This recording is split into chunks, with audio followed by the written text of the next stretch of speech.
Ένα τελείως διαφορετικό υλικό, το οποίο είναι στην κατηγορία των φυσικών υλικών, ένα σοβάς τύπου μαρμορίνο. Φυσικό υλικό ασβεστούχο με μάρμαρα μέσα σε διάφορες κουκομετρίες. Εδώ έχουμε ένα σχετικά λίο αποτέλεσμα. Υπάρχει και το πιο χονδρόκοκο με 400-600 μέγεθος του μαρμάρου μέσα, που όμως μας κάνει εξωτερική επιφάνεια συνήθως. Εφαρμόζουμε πάνω σε χαλαζιακό αστάρι, ένα χέρι, απλώνοντας πάλι ισόπαχα το υλικό, να κάνουμε κάλυψη της επιφάνειας. Αφήνουμε υλικό και αυτό επιδέχεται τρίψιμο, όχι πάρα πολύ, δεν θέλουμε να ξοδέψουμε ώρες σε προετοιμασίες και σε τριψίματα. Είναι πολύ απλό σαν υλικό για να βγάλουμε γρήγορα αρκετά τετραγωνικά. Και ιδίως το πρώτο χέρι δεν θα πρέπει να μας προβληματίσει ιδιαίτερα. Φροντίζουμε να εξαπλώσουμε τη σπάτουλα και να σηκώσουμε το υλικό να μην έχει τέτοιου τύπου γραμμές, να το ξαπλώσουμε κάτω για να μας κάνει αυτό το αποτέλεσμα. Σαν ένας λεπτόκοκος σοβάς. Ξαπλωμένη σπάτουλα τελείως, να μας κάνει μια επιφάνεια χωρίς γραμμές. Ξαπλώνουμε τη σπάτουλα για να μας το κάνει σαν πιβικωτό σοβά. Να εξαλείψουμε τις γραμμές. 2-3 σπατουλιές δεν μας ενοχλούν, θα τριφτούνε, τρίβεται σχετικά εύκολο. Γυρνάμε πίσω όσο μας παίρνει, ανάλογα και με τη θερμοκρασία, κατά και την περίοδο εφαρμογής, και μαζεύουμε περαγαπανίσιο υλικό με τη σπάτουλα ξαπλωμένη για να μας κάνει μια επιφάνεια σαν ένας λεπτόκοκος σοβάς. Αφού στεγνώσει το πρώτο χέρι μαρμορίνο, πρέπει να στεγνώσει καλά, αργεί λιγάκι λόγω του ασβέστη. Όταν στεγνώσει, τρίβουμε με γυαλόχαρτο κατοστάρι, με παλμικό ή με χέρι, ανάλογα το πόσο ανάγλυφο το έχουμε κάνει. Τρίβουμε για να ισοπεδώσουμε την επιφάνεια, όχι για να την κάνουμε λία και γυαλιστερή. Πρέπει να αφήσουμε λίγο πόρο και λίγο κόκκο προκειμένου να κουμπώσει το δεύτερο χέρι. Ξεκινάμε την εφαρμογή του δεύτερου χεριού. Κατά τη διάρκεια του απλώματος, όπου δω ότι έχει τραβήξει και ότι χρειάζεται υλικό, μεταφέρω υλικό από τον οπό προς το στεγνό.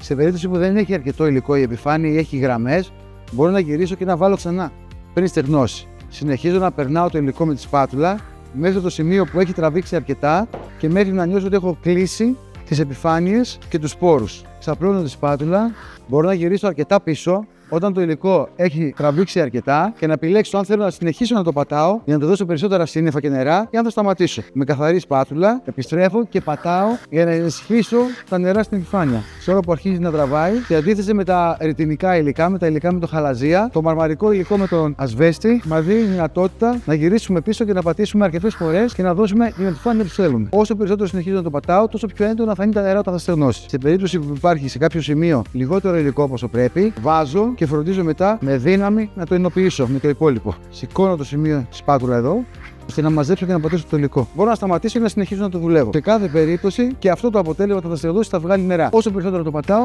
τόσο πιο έντονα θα είναι τα νερά στο τέλος και τόσο πιο πολύ θα γυαλίσει η επιφάνεια. Μπορώ να περιμένω προχωρώντας στον τοίχο μου, γιατί αυτό το υλικό είναι για τοίχο, να γυρίσω πίσω και να δω πού θέλω να πατήσω περισσότερο ή λιγότερο. Μέχρι το σημείο που δεν το χαλάω το υλικό. Κατά τη διαδικασία του πατήματος, η σπάτουλα πρέπει να είναι καθαρή. Θα αλλάξω σπάτουλα. Μπορώ να έχω στο άλλο χέρι ένα πανί, να την καθαρίζω από το ζυμάκι που μαζεύω και να συνεχίζω. Έχει στεγνώσει το δεύτερο χέρι του μαρμορίνο, το τρίβουμε τώρα πλέον, επειδή δεν είναι σαν τα ρητινικά υλικά, είναι ένα φυσικό υλικό και δεν χρειάζεται και τόσο πολύ τρίψιμο, διότι με τη λίανση και το πάτημα που του κάναμε, η επιφάνεια είναι ήδη smooth. Τρίβουμε με 150 γυαλόχαρτο και εδώ το τρίψιμο είναι επιλογή μας. Μόλις με το χέρι καταλάβουμε ότι αυτή είναι η επιφάνεια που μας ικανοποιεί, σταματάμε. Αφού το τρίψαμε και το σκουπίσαμε, πολύ καλά, γιατί τα μαρμαρικά υλικά ασβεστούχα βγάζουν λίγο περισσότερη σκόνη στο τρίψιμο. Περνάμε στο βερνίκι του. Παραδοσιακά τα υλικά αυτά αδιαβροχοποιούνται είτε με κερί, natural beeswax, είτε με μια ξυλοξανική αδιαβροχοποίηση εμποτισμού, υδροφοβική και ελαιοφοβική, για να έχουν να διατηρήσουν τη διαπνοή μέσα στο χρόνο.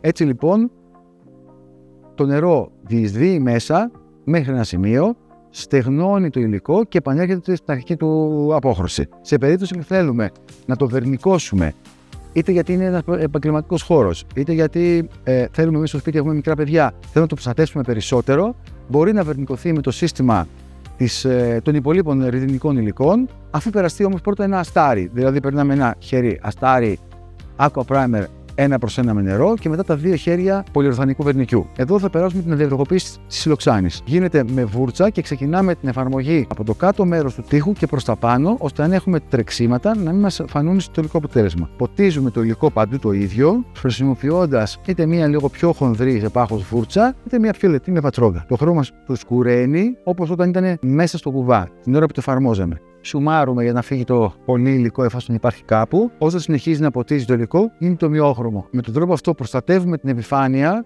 αλλά όχι όπως εάν το φερνικώσουμε. Παραδοσιακά όμως, όπως είπαμε, αυτός είναι ο σωστός τρόπος και αυτός ο επικρατέστερος για να κάνουμε αυτά τα υλικά, για να μην χάσουν και τη στυπνάδα και την ωραία υφή την οποία μας δίνουν τα μαρμαρικά υλικά. Επιλέγουμε να περάσουμε είτε ένα είτε δύο layers της αδιαβροχοποίησης εμποτισμού.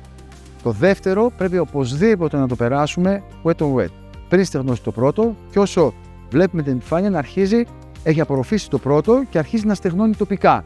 Τότε είναι σωστός χρόνος για να περάσουμε το δεύτερο. Εδώ έχει αρχίσει να στεγνώνει περισσότερο, οπότε μπορούμε να το περάσουμε. Εάν αργήσουμε υπερβολικά, καλό είναι να μην το περάσουμε δεύτερο χέρι, γιατί το υλικό, το δεύτερο χέρι, θα μείνει στην επιφάνεια, δεν θα μπορέσει να απορροφηθεί και θα μας κάνει πανάδες. Με αυτόν τον τρόπο, ακόμα και αν έχουμε κάποια επιφάνεια η οποία μας έχει ξεφύγει και δεν έχει περαστεί το υλικό, θα έχει βερνί. Σημαντικό είναι να σουμάρουμε και να μην αφήσουμε μεγάλη ποσότητα υλικού αφήνουμε να στεγνώσει.